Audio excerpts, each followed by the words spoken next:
Okay, so everybody has their homework out from last night. Does anybody have any questions or want to go over any of the problems? Nobody. You have no questions at all. All right, I guess we're just going to move on. Open up your notebooks, please.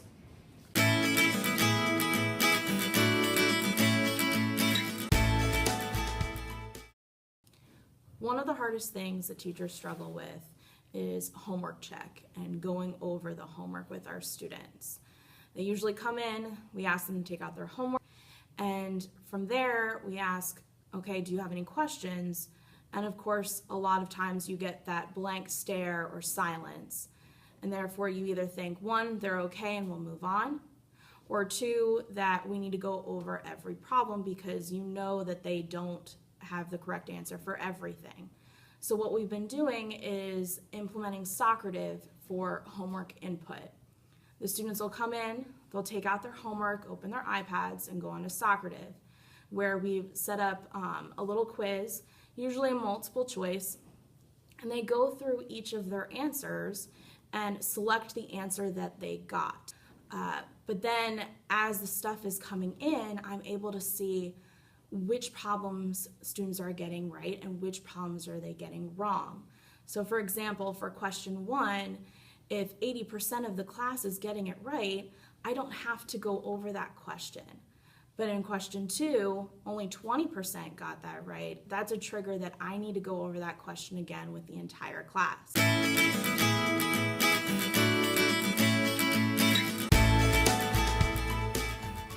To start using Socrative as a homework collection tool, you first need to know that there's both a teacher version and a student version.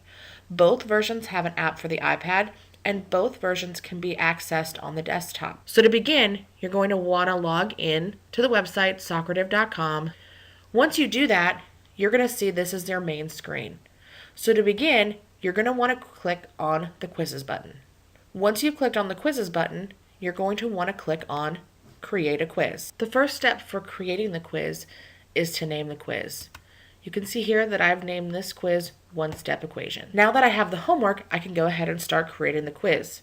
You can see here that I have question number 1, and I just labeled it in the question as question number 1. I don't need to retype what question number 1 was because they're already seeing that on their homework.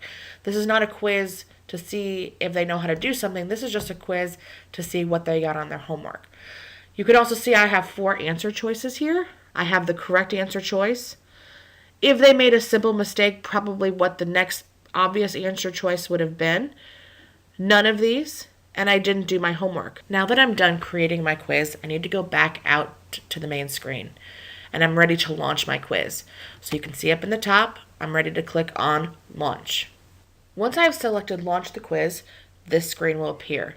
You're going to want to click from your list of quizzes that you've already created to the one you want to launch. And here you can see we're ready to launch One-Step Equations homework. As the results are coming in, you can check them on your iPad, and this is the screen that you'll see. So here you can see question 3, 4, and 5 at the bottom.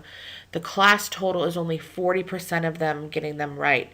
That shows me that we need to spend some time going over those 3 questions. There was something about those 3 that majority of the students just did not understand. You can see that the rest of the questions, though, at 90%, 70%, 80%, majority of the students did get those right. Another option is to look at just their score. So you would click on this drop-down box here. Instead of it saying progress, you would click on score. And this option shows you what each individual student actually got.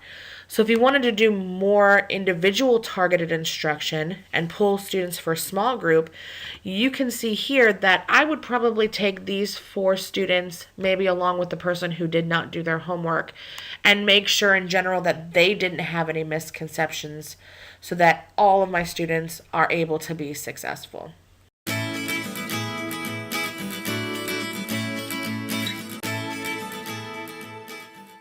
I like using Socrative because it allows me to ask questions and get extra help without being embarrassed in front of the class.